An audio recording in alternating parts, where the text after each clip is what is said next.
now coming up on 3 years in the role that I'm in, although I've been with Accenture for 17 years. And Accenture being 435,000 people globally, it gives you a chance to move within different roles in the company. So prior to this, I led our North America sourcing, which was in procurement, so I saw what we were procuring.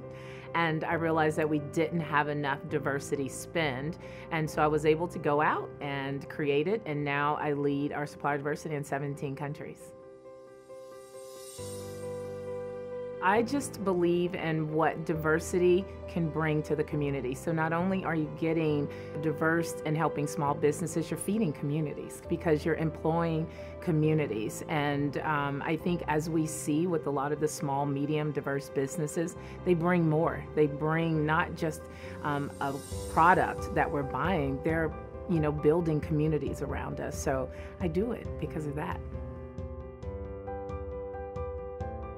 Know your market. There's going to be over maybe 4,000 people at this conference. You really need to understand, what corporations you want to target. So I think knowing the companies and doing your homework is one of the things to do. Number two is be present to network. You must network. Even if you're tired, I think you must go to each event, you must be present, and you have to be your authentic self in order to do this. Because I think we can see through who's just trying to get business and who is really believing in the product or the service that they're delivering. So you must be authentic in that one. And my third one is just to have fun. I think that's very important because it's rare to get 15 minutes alone with a corporate person. So I think if any diversity supplier has the opportunity to do matchmaking, I absolutely say sign up for that because you get 101. If you think about it at the trade show, I'm probably going to see about 500 different suppliers. So I think taking opportunity and advantage of those 101 is just golden. You actually have to come prepared. You actually now have someone saying, tell me about your company. So those are extremely important, and I encourage everyone to do those matchmaking. Not doing their homework. And what do I mean by that is I'll have so many people coming to me and saying, what is Accenture?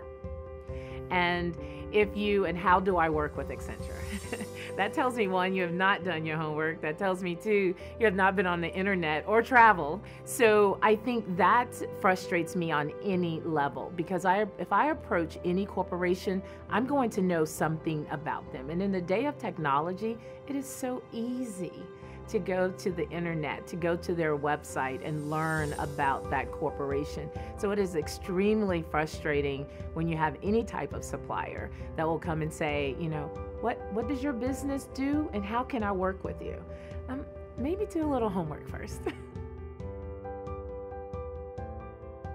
They believe that we're just a front, that we cannot connect the diverse supplier to the buyer. And I find that misconception because I'm still over our procurement sourcing. So if a diverse supplier would approach me, the first thing they say is, oh, I know you can't help me. Can you connect me with the buyer? And again, that goes back to doing the homework. And so I think it's a misconception that supplier diversity professionals cannot help execute a contract, that they sometimes are just the face of the organization when there are very, very many supplier diversity personnel that can actually execute the contract as well. Trying to do it all. No one can do it all, so you cannot be the jack of trades of everything.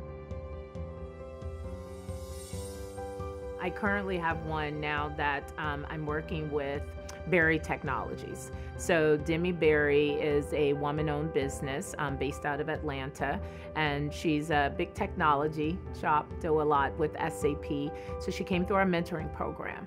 And so Demi was like, I have everything done, I'm ready. And we partner our diverse suppliers with 2 Accenture executives. So during this program, she was responding to an RFP.